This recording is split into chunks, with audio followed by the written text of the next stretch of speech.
Hello everyone, welcome back to my YouTube channel. This is Anjali. I hope you all are doing well. And today we are going to start our new topic, which is aromatic nucleophilic substitution. So, in our previous videos, we have already discussed what is nucleophilic substitution. So, nucleophilic substitution means the substitution of any nucleophile with any other nucleophile. So, aromatic nucleophilic substitution can also be written as ARSN. The main thing which we have to notice in aromatic nucleophilic substitution is that it does not occur at ordinary conditions. So, the reason why aromatic substitution nucleophilic reactions does not occur at ordinary conditions is first reason क्या है इसका, जो हमारा leaving group का atom यहाँ पर present है उस पे जो लोन पेयर्स या फिर जो पाई इलेक्ट्रॉन्स प्रेजेंट होंगे डीलोकलाइजेशन शो करेंगे. ये वाला जो बॉन्ड है जो पहले सिंगल बॉन्ड था वो अब पार्शियल डबल बॉन्ड कैरेक्टर आ जाएगा इसके अंदर, तो जिसकी वजह से ये स्ट्रॉन्ग बॉन्ड में कन्वर्ट हो जाएगा.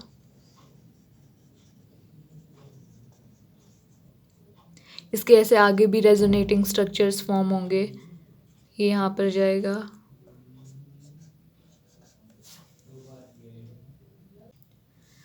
तो यहाँ पर पार्शियल डबल बॉन्ड कैरेक्टर आ रहा है जिसकी वजह से ये जो लिविंग ग्रुप से अटैच्ड है कार्बन से ये वाला बॉन्ड स्ट्रॉन्ग हो जाएगा. पार्शियल डबल बॉन्ड की वजह से स्ट्रॉन्ग हो गया बॉन्ड, तो लिविंग ग्रुप लीव नहीं कर पाएगा और जो हमारा कमिंग न्यूक्लियोफाइल है वो भी अटैक नहीं कर पाएगा. ठीक है, तो ये इसका फर्स्ट रीज़न हो गया कि जो लोन पेयर प्रेजेंट होंगे हमारे लिविंग ग्रुप वाले एटम पे वो जब डीलोकलाइजेशन शो करेंगे तो ये जो इसको कनेक्टिंग करने वाला जो बॉन्ड है ये वाला सिंगल बॉन्ड से double bond partial double bond में कन्वर्ट होगा जो कि हमारा स्ट्रॉन्ग बॉन्ड होगा और इससे जो हमारा लिविंग ग्रुप है वो लीव नहीं कर पाएगा और जो कमिंग न्यूक्लियोफाइल है वो भी अटैच नहीं हो पाएगा. जो सेकंड रीज़न है इसका वो ये है कि जो एरोमेटिक रिंग है हमारी, यहाँ पर जो पी ऑर्बिटल्स हैं वो जब पाई बॉन्ड फॉर्म करेंगे तो ये अबव और बिलो द प्लेन प्रेजेंट होंगे, तो जब पाई बॉन्ड फॉर्म करेंगे तो इनको ओवरलैप होना पड़ेगा. तो हम ये बोल सकते हैं यहाँ पर कि जो इलेक्ट्रॉन डेंसिटी है हमारी एरोमेटिक रिंग पे, electron density on aromatic ring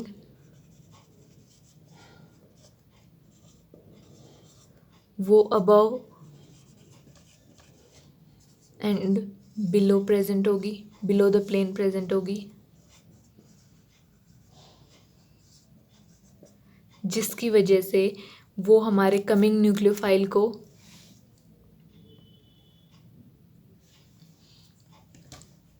तो ये जब अबव एंड बिलो प्रेजेंट है तो जो हमारा कमिंग न्यूक्लियोफाइल है उसको रिपेल करेगी और इसलिए वो अटैच नहीं हो पाएगा. सो ये इसके दो रीज़न्स हैं कि क्यों हमारा जो एरोमेटिक न्यूक्लियोफिलिक सब्स्टिट्यूशन रिएक्शन है वो ऑर्डिनरी कंडीशंस पर नहीं शो होती है. तो अगर हम इसको टेम्परेचर इंक्रीज़ कर दें, जिस भी सिस्टम में हम परफॉर्म करवा रहे हैं हमारी एरोमेटिक न्यूक्लियोफिलिक सब्स्टिट्यूशन, अगर हम उसका टेम्परेचर इंक्रीज़ कर दें या प्रेशर इंक्रीज़ कर दें या फिर दोनों चीज़ इंक्रीज़ कर दें और या फिर किसी कोई कैटलिस्ट वहाँ पर ऐड कर दें, तो उन कंडीशंस में ये हमारी aromatic nucleophilic substitution reaction show होगी वहाँ पर. तो अब हम देखेंगे कि कौन कौन सी कंडीशंस में जो हमारी ARSN रिएक्शंस हैं वो अकर होंगी. फर्स्टली अगर हम टेम्परेचर को इंक्रीज़ कर देते हैं तो भी हमारी एरोमेटिक न्यूक्लियोफिलिक सब्स्टिट्यूशन शो होगी, या फिर अगर हम प्रेशर इंक्रीज़ कर देते हैं तो भी ये शो होंगी, या फिर अगर हम कोई कैटलिस्ट ऐड करते हैं तो भी ये शो होंगी. और फोर्थ क्या होगा, अगर हम कोई भी ऐसा सब्स्टिट्यूएंट लगा दें जो -R या फिर -I इफ़ेक्ट शो करेगा तो हमारी एरोमेटिक न्यूक्लियोफिलिक सब्स्टिट्यूशन अकर होंगी। इसके एग्जांपल्स देखते हैं हम। सपोज़ ये हमारा कोई भी ग्रुप प्रेजेंट है जो -I इफ़ेक्ट शो कर रहा है, तो -I मीन्स जो इलेक्ट्रॉन विदड्रॉइंग ग्रुप्स होते हैं वो, तो ये यहाँ से इलेक्ट्रॉन विदड्रॉ करेगा और यहाँ पर पॉजिटिव चार्ज आ जाएगा। तो इसको हम शो करेंगे, यहाँ पर डबल बॉन्ड आ गया और यहाँ पर पॉजिटिव चार्ज आ गया।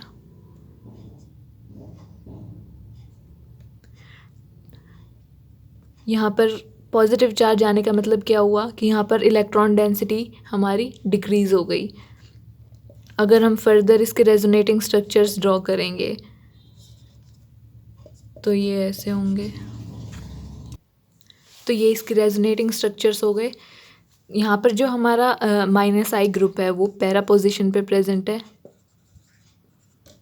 तो या तो हम इसको ऑर्थो या फिर पैरा पोजीशन पे, अगर हम कोई भी ऐसा ग्रुप ऐड कर दें जो कि -I इफेक्ट शो कर रहा हो, तो वो इलेक्ट्रॉन डेंसिटी को डिक्रीज़ करेगा एट ऑर्थो या फिर पैरा पोजीशन। यहाँ पर या तो ऑर्थो पे डिक्रीज़ हो रही है इलेक्ट्रॉन डेंसिटी या फिर पैरा पे डिक्रीज़ हो रही है। तो अगर यहाँ पर इलेक्ट्रॉन डेंसिटी डिक्रीज़ हो रही है तो यहाँ पर कमिंग न्यूक्लियोफाइल ईजीली अटैक कर सकता है। तो ये जो हमारी कंडीशन है जहाँ पर हमने -I ग्रुप लिया है, वहाँ पर इजीली हमारा कमिंग न्यूक्लियोफाइल अटैक करेगा और हमारी AR-SN रिएक्शंस वहाँ पर इजीली अकर हो सकती हैं। जो -I और -R ग्रुप्स होते हैं उनको हम एक्टिवेटिंग ग्रुप्स भी बोलते हैं। Aromatic nucleophilic substitution activating groups.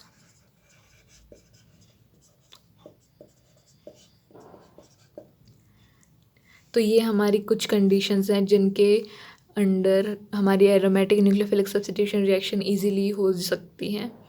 और अगर हम इनकी जगह कोई भी +R ग्रुप या फिर +I ग्रुप अगर अटैच कर देंगे तो वो एरोमेटिक न्यूक्लियोफिलिक सब्स्टिट्यूशन शो नहीं करवाएगा, क्योंकि वो इलेक्ट्रॉन डेंसिटी को इंक्रीज़ कर देगा ऑर्थो और पैरा पोजीशन पे, तो उनको हम डीएक्टिवेटिंग ग्रुप्स बोलेंगे। और जो हमारी एरोमेटिक न्यूक्लियोफिलिक सब्स्टिट्यूशन रिएक्शंस होती हैं वो 3 टाइप्स की होती हैं यहाँ पे। फर्स्ट होती है AR-SN1 यूनिमॉलिक्यूलर, जो कि होगी aromatic substitution nucleophilic unimolecular. Second होगी AR-SN2 एरोमेटिक, जो कि बाईमॉलिक्यूलर होगी, एरोमेटिक सब्स्टिट्यूशन न्यूक्लियोफिलिक बाईमॉलिक्यूलर। और थर्ड होती है जो कि बेंजाइन मैकेनिज्म शो करेगी।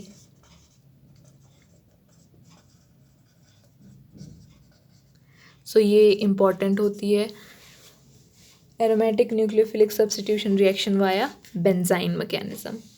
सो ये जो 3 टाइप्स की एरोमेटिक न्यूक्लियोफिलिक सब्स्टिट्यूशन रिएक्शंस हैं ये हम अभी आगे स्टडी करेंगे। अब आता है हमारे पास aromatic nucleophilic substitution unimolecular reactions. जो यूनिमॉलिक्यूलर रिएक्शंस होती हैं एरोमेटिक न्यूक्लियोफिलिक सब्स्टिट्यूशन, ये बहुत ही रेयर होती हैं और मेनली इनको शो करते हैं एरोमेटिक डायज़ोनियम सॉल्ट्स।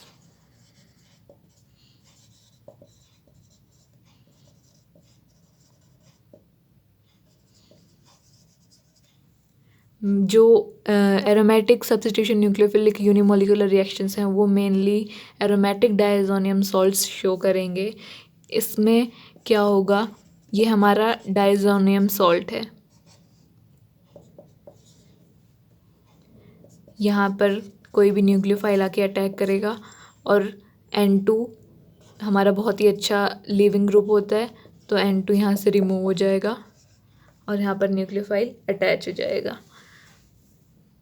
N2 हमारा बहुत ही अच्छा लिविंग ग्रुप होता है। तो ये इसकी जनरल रिएक्शन है। अब इसका अगर हम मैकेनिज़्म देखेंगे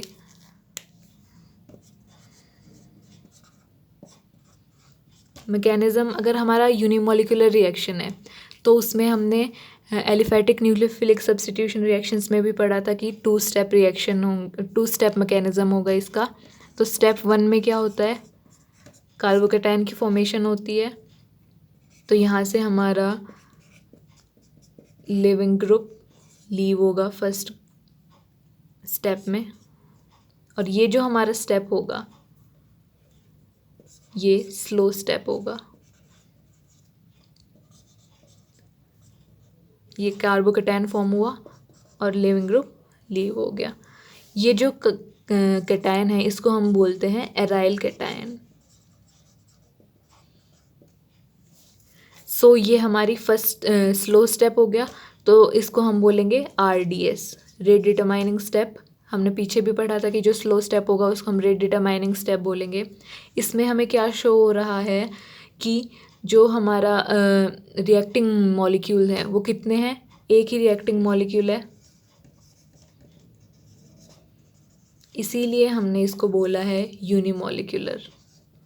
ये रीज़न है कि हम इसको क्यों यूनिमॉलिक्यूलर बोलते हैं, क्योंकि जो हमारा रेट डिटरमाइनिंग स्टेप है उसमें जो नंबर ऑफ रिएक्टिंग मॉलिक्यूल्स होते हैं वो 1 होते हैं। सेकंड, यहाँ से हमें क्या कंक्लूजन मिलता है कि ये फर्स्ट ऑर्डर रिएक्शन है। यहाँ पर जो रेट होगा वो हमारा सिर्फ सबस्ट्रेट पे डिपेंड करेगा। तो ये हो गया फर्स्ट ऑर्डर। यहाँ पर कोई भी न्यूक्लियोफाइल प्रेजेंट नहीं है हमारे RDS में, तो जो हम रेट होगा हमारा वो इंडिपेंडेंट होगा ऑफ न्यूक्लियोफाइल।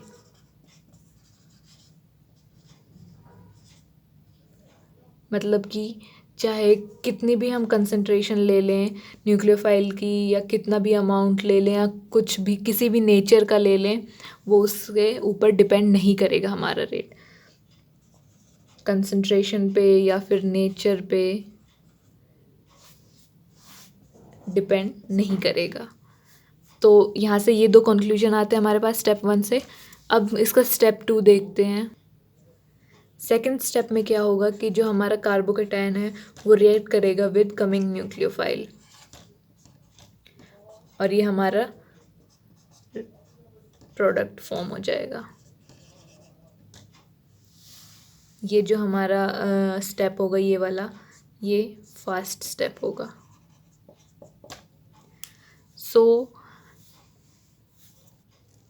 तो ये हो गया हमारा सेकंड स्टेप। अब जो ये फर्स्ट स्टेप है, यहाँ पर जो एराइल कैटायन फॉर्म होता है ये बहुत ही अनस्टेबल होता है, लेकिन फिर भी ये स्टेप इतना इजीली इसलिए हो जाता है क्योंकि जो हमारा जो हमारा नाइट्रोजन है वो बहुत ही अच्छा लिविंग ग्रुप होता है, इसलिए ये हमारा एराइल कैटायन इजीली फॉर्म हो जाता है। तो ये हो गया हमारा ARSN1 का मैकेनिज़्म। यहाँ पे हमने क्या स्टडी किया कि जो यूनिमोलिकुलर रिएक्शंस होती है उनमें 2 स्टेप्स होंगे। फर्स्ट स्टेप में हमारा कैटायन का फॉर्मेशन होगा, और सेकंड स्टेप में जो कैटायन है उसके साथ हमारा कमिंग न्यूक्लियोफाइल अटैच हो जाएगा और प्रोडक्ट फॉर्म करेगा। जो हमारा फर्स्ट स्टेप होगा वो स्लो स्टेप होगा, तो उसको हम रेट डिटरमाइनिंग स्टेप बोलेंगे। और जो यहाँ पर हमारी रिएक्टिंग स्पीशीज़ है ये यहाँ पर 1 है, तो इसलिए हमने इसको यूनिमोलिकुलर बोला। और जो रेट होगा यहाँ पर वो सिर्फ़ और सिर्फ हमारा सबस्ट्रेट पे डिपेंड करेगा और न्यूक्लियोफाइल पे डिपेंड नहीं करेगा। तो चाहे हम कैसा भी न्यूक्लियोफाइल ले लें, चाहे कितनी भी कंसंट्रेशन में ले लें, उसका इफ़ेक्ट ARSN1 पर नहीं होगा। So this is all for today's video. I hope you will like the video. If you have any doubt, you can comment down in the comment box. And if you like the video, do hit the like button and subscribe to my channel. And hit the bell icon for all the latest updates of my upcoming videos. Thank you.